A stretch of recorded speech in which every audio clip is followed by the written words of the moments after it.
కార్తీక పురాణము 14వ అధ్యాయము. కార్తీక పూర్ణిమాదినమందు వృషోత్సర్గమును ఆబోతు అచ్చుపోయుట చేయువానికి జన్మాంతరీయ పాపములు కూడా నశించును. కార్తీక వ్రతము మనుష్యలోకమందు దుర్లభము సులభముగా ముక్తినిచ్చునది. కార్తీక పూర్ణిమనాడు పితృప్రీతిగా వృషోత్సర్గమును జేయువానికి కోటిమార్లు గయాశ్రాద్ధమును చేసిన ఫలము గలుగును. రాజా, స్వర్గమందున్న పితరులు మన వంశమందెవడైనను కార్తీక పూర్ణిమనాడు నల్లని గిత్తను గిత్తదూడను లేక ఆబోతును విడుచునా అట్లైన మనము తృప్తి పొందుదుమని కోరుచుందరు. ధనవంతుడుగాని దరిద్రుడుగాని కార్తీక పూర్ణిమ రోజున వృషోత్సర్గమును జేయనివాడు యమలోకమందు అంతతమిశ్రమను నరకమును బొందును. కార్తీక పూర్ణిమ రోజున వృషోత్సర్గమును జేయక గయాశ్రాద్ధమాచరించినను ప్రతి సంవత్సరము తద్దినము పెట్టినను పుణ్యతీర్థములు సేవించినను హాలయము పెట్టినను పితరులకు తృప్తిలేదు. వాటన్నిటికంటే కోడెదూడను అచ్చుపోయుట మిక్కిలి గొప్పది. గయాశ్రాద్ధము వృషోత్సర్గము సమానమని విద్వాంసులు వచించిరి. కాబట్టి కార్తీక పూర్ణిమనాడు వృషోత్సర్గము సుఖమునిచ్చును. అనేక మాటలతో పనియేమున్నది? కార్తీక మాసమందు అన్ని పుణ్యముల కంటే అధికమైన ఫలదానము చేయువాడు దేవుణ మనుష్యురుణ పితృ రుణముల నుండి విముక్తుడగును. ఈరోజు దక్షిణతో గూఢ ధాత్రీఫలమును ఉసిరి దానమిచ్చువాడు సార్వభౌముడగును, అనగా భూమికి ప్రభువగును. కార్తీక పూర్ణిమనాడు దీపదానమాచరించువాడు విగతపాపుడై పరమపదము నొందును. దీపదానమాచరించువాని మనోవాకాయ కృతపాపములనియు నశించును. ఈరోజు ఈశ్వర లింగదానమాచరించువాడు ఈ జన్మమందు అనేక భోగములనుభవించి ఉత్తర జన్మమందు సార్వభౌముడు అగును. ఈశ్వర లింగదానము వలన సమస్త పాపములు నశించును, పుణ్యము గలుగును. కార్తీక మాసమందు లింగానము చేయక మిగిలిన ధర్మములు చేసినందున పాపములు ఎంత మాత్రమును కరిగిపోవు. ఈశ్వరలింగము బాణము. కార్తీక వ్రతము అనంత ఫలప్రదము, సామాన్యముగా దొరకనిది. కనుక కార్తీక మాసమందు ఇతరుల అన్నమును భుజించుట, పితృశేషమును తినగూడని వస్తువులను భక్షించు, శ్రాద్ధాన్నమును సేవించుట అనగా భోక్తగానుండుట, తిలదానము గ్రహించుట ఈ ఇదును విడువవలెను. కార్తీక మాసమందు సంఘాన్నమును శూద్రాన్నమును దేవాచకులయన్నమును అపరిశుద్ధాన్నమును కర్మలను విడిచిపెట్టినవాని అన్నమును విధవాన్నమును భుజించరాదు. కార్తీక మాసమున అమావాస్యయందును పూర్ణిమయందును పితృదినమందును ఆదివారమందును చంద్రగ్రహణములందును రాత్రి భోజనము చేయరాదు.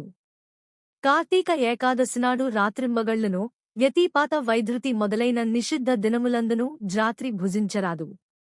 అప్పుడు ఛాయానక్తమును జేయవలెనుగాని రాత్రి భోజనము చేయకూడదు. ఛాయానక్తమే రాత్రి భోజనఫలమిచ్చును. కనుక రాత్రి భోజనము కూడని దినములందు కార్తీక వ్రతము చేయువాడు ఛాయానక్తమునే గ్రహించవలెను. ఛాయానక్తమనగా తన శరీరము కొలతము రెట్టింపునీడ వచ్చినప్పుడు భుజించుట. ఇది నిషిద్ధ దినములందు గృహస్థునకు ఎల్లప్పుడూ యతి విధవలకు ఛాయనక్తము విహితము. సమస్త పుణ్యములను ఇచ్చు కార్తీకమాసమందు నిషిద్ధ దినములందు భుజించువాని పాపములు అనంతములగును. ఆ పాప విస్తారము నేనెట్లు చెప్పగలను? చెప్పుటకు కూడా అశక్తుడను. కాబట్టి విచారించి కార్తీక వ్రతమును ఆచరించవలెను. కార్తీకమామందు 1 తలంటుకొనుట 2 పగలు నిద్రియు 3 కంచుపాత్రలో భోజనము 4 మఠాన్న భోజనము 5 గృహమందు స్నానము 6 నిషిద్ధ దినములందు రాత్రి భోజనము 7 వేదశాస్త్ర నింద ఈ 7ను జరుపగూడదు. తలంటుకొనుట తైలాభ్యంగము. ఈ మాసమందు శరీర సామర్థ్యముండియు గృహమందు ఉష్ణోదక స్నానమాచరించినేడల ఆ స్నానము కళ్ళుతో స్నానమగునని బ్రహ్మదేవుడు చెప్పెను. తులయందు రవియుండగా కార్తీక మాసమందు నదీ స్నానము ముఖ్యము, సర్వశ్రేష్టము. తులారాశిలో సూర్యుడు ప్రవేశించినది మొదలు నెల రోజులు నదీ స్నానమే చేయవలెను. అట్లు నదియుండనిచో తటాకమందుగాని కాలువలయందుగాని బావుల వద్దగాని స్నానము చేయవలెను. తటాక కూపములందు స్నాన సమయమున గంగా ప్రార్థన చేయవలెను. ఇది గంగయందును గోదావరియందును మహానదులయందును అవసరము. లేక గంగా గోదావరి మొదలైన నదులు సన్నిధిలో లేనప్పుడు తటాక స్నానము కర్తవ్యము. గంగకు నమస్కరించవలెను. కార్తీక మాసము ప్రాతస్నానమాచరించి వాడు నరకమందు యాతనలను అనుభవించి తరువాత చండాలుడై పుట్టును. గంగాది సమస్త నదులను స్మరించి స్నానము చేసి సూర్యమండల గతుడైన హరిని ధ్యానించి హరిచరిత్రను విని గృహమునకు వెళ్లవలెను.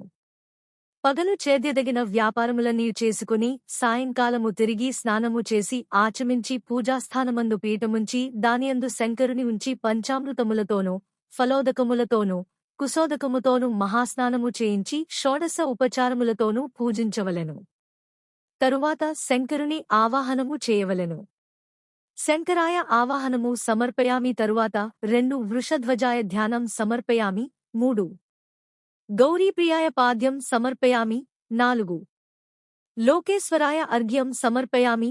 5 రుద్రాయ ఆచమనీయం సమర్పయామి. 6 గంగాధరాయ స్నానం సమర్పయామి. 7 ఆసాంబరాయ వస్త్రం సమర్పయామి. 8 జగన్నాథాయ ఉపవీతం సమర్పయామి. 9 కపాలధరిణే గంధం సమర్పయామి. 10 ఈశ్వరాయ అక్షతాన్ సమర్పయామి. 11 పూర్ణమునాత్మనే పుష్పం సమర్పయామి. 12 తేజోరూపాయ దీపం సమర్పయామి. 13 లోకరక్షాయ నైవేద్యం సమర్పయామి. 14 లోకసాక్షినే తాంబూలం సమర్పయామి. 15 భవాయ ప్రదక్షిణం సమర్పయామి. 16 కపాలినే నమస్కారం సమర్పయామి. ఈ ప్రకారముగా షోడశోపచారముల చేత శంకరుని పూజింపవలెను. పైన చెప్పిన నామములతో భక్తితో పూజించి మాసమంతయు సహస్రనామముల చేత నిత్యము పూజించి పూజావసానమందు శ్లో పార్వతీకాంత దేవేశ పద్మజాచాంద్రి పంకజః అర్ఘ్యం గృహాణ దైత్యార్యదత్తంచేదము మాపతే అను మంత్రముతో అర్ఘ్యము నివ్వవలెను. ఇట్లు భక్తితో చేయువాడు ముక్తుడగును. సంశయము లేదు. రాజా తన శక్తి కొలది దీపమాలలను సమర్పించి శక్తివంచన చేయక బ్రాహ్మణులకు దానమివ్వవలెను. ఈ ప్రకారము కార్తీక మాసమంతయు బ్రాహ్మణులతో గూడి నక్తవ్రతమును జేయువాడు 1000 సోమయాగమును 100 వాజపేయయాగములు 1000 అశ్వమేధయాగములు చేసిన ఫలమును పొందును. కార్తీక మాసమునంది ప్రకారముగా మాస నక్తవ్రతమాచరించు వాడు పాపములను సమూలముగా పరిహరించుకునునని నారదాదులు చెప్పిరి. కార్తీకమందు మాస నక్తవ్రతము వలన పుణ్యమధికమగును. సమస్త పాపములు నశించును. ఇందుకు సందేహము లేదు. చతుర్దశియందు పితృప్రీతి కొరకు బ్రాహ్మణునకు భోజనమును బెట్టిన ఎడల పితరులందరూ తృప్తినొందుదురు. కార్తీక మాసమున శుక్ల చతుర్దశినాడు ఫలదానమాచరించువాని సంతతికి విచ్చేము గలుగదు.